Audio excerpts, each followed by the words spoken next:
Hello students, আজকে তোমাদের human ডেভেলপমেন্টের বিষয়ে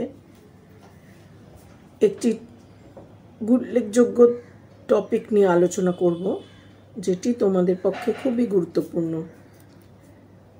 টপিকটা 2 নম্বরে আছে তোমাদের যে সিলেবাসে, preparing a report on socio economic and emotional problems of an elderly above 60 years at home or neighborhood by using a structured questionnaire।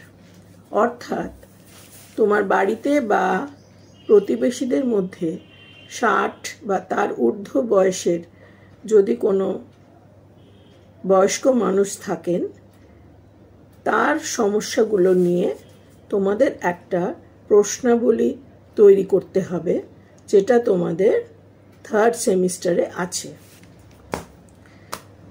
তো তোমরা যখন এই ভিডিওটা দেখবে তখন খাতা পেন নিয়ে প্রস্তুত হয়ে বসবে, তাহলেই তোমরা কোয়েশ্চেনিয়ারটা ফলো করতে পারবে। প্রথমে শুরু করবে এভাবে, বায়োডাটা মানে নাম, বয়স্ক ব্যক্তির নাম, বয়স, জন্ম তারিখ, ঠিকানা এবং তার আধার নাম্বার, এছাড়া তার ব্লাড গ্রুপ যদি জানা থাকে তাহলে সেটাও পূরণ করবে। ব্লাড গ্রুপটা নেসেসারি নয়, তবে থাকলে সেটা লিখে রাখা দরকার। এর পরবর্তী যে প্রশ্নাবলীগুলো তোমরা করবে সেগুলো আমি পরপর আলোচনা করে যাচ্ছি, তোমরা সেগুলো লিখে নাও, প্রশ্নপত্র তৈরি করে নাও। করে নিয়ে যে কোনো একজন বয়স্ক ব্যক্তি, সে তোমার প্রতিবেশী হতে পারে, তোমার বাড়ির বয়স্ক ব্যক্তি হতে পারেন, তার থেকে তোমরা এই প্রশ্নাবলী নিয়ে উত্তর সংগ্রহ করবে। এটা হচ্ছে তোমাদের 2nd প্রজেক্ট সেমিস্টার 3 এর। শুরু করছি।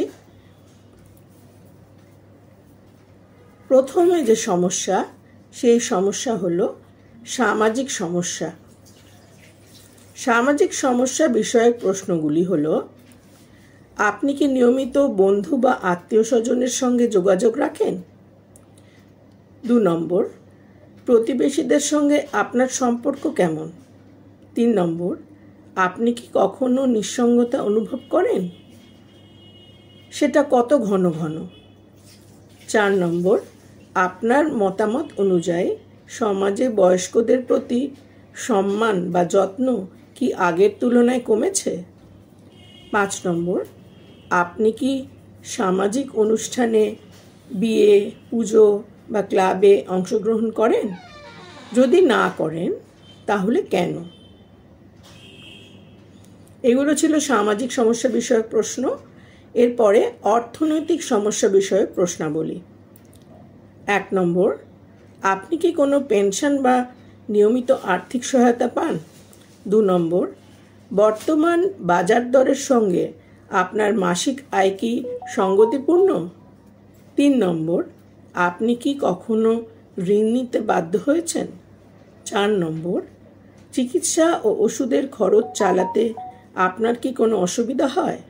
5 নম্বর, আপনার কি পরিবারের ওপর আর্থিক নির্ভরতা আছে, না পরিবার আপনার ওপর নির্ভরশীল? এরপর আসছি শারীরিক সমস্যাগত প্রশ্নাবলী।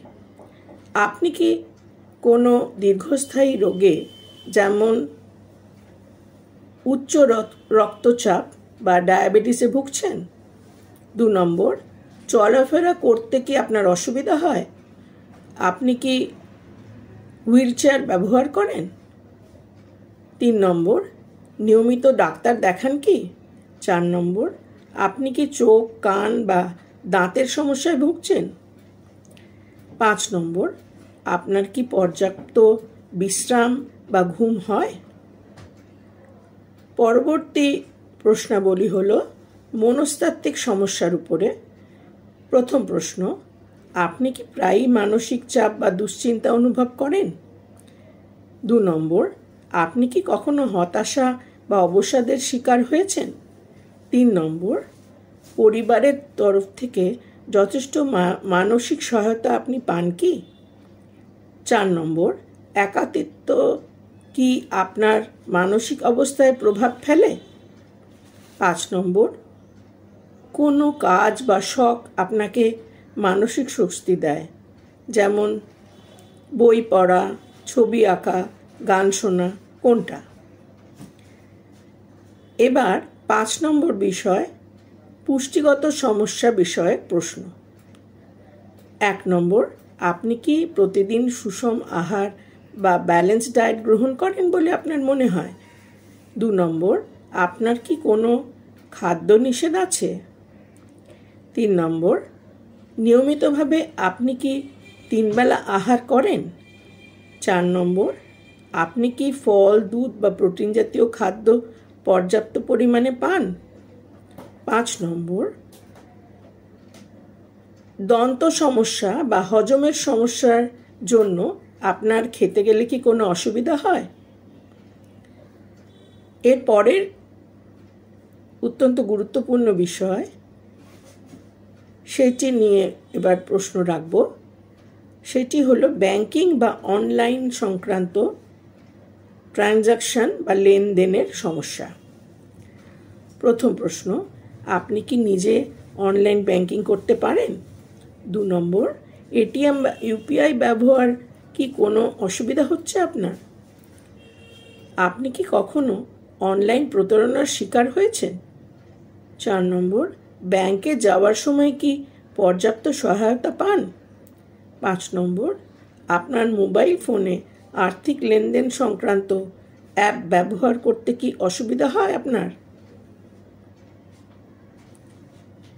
এই সমস্ত প্রশ্নগুলো তোমরা প্রতিবেশী বয়স্ক ব্যক্তিকে অথবা তোমার বাড়ির পরিবারের কোনো বয়স্ক ব্যক্তিকে জিজ্ঞাসা করে একটা প্রশ্নাবলী তৈরি করে তার দেওয়া উত্তরগুলো লিপিবদ্ধ করে এই প্রজেক্টটি তৈরি করবে। এটা তোমাদের 3rd সেমিস্টারের 2nd প্রজেক্ট। আজ এই পর্যন্ত।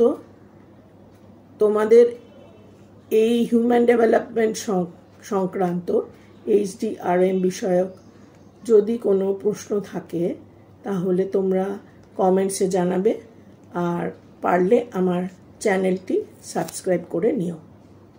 ধন্যবাদ।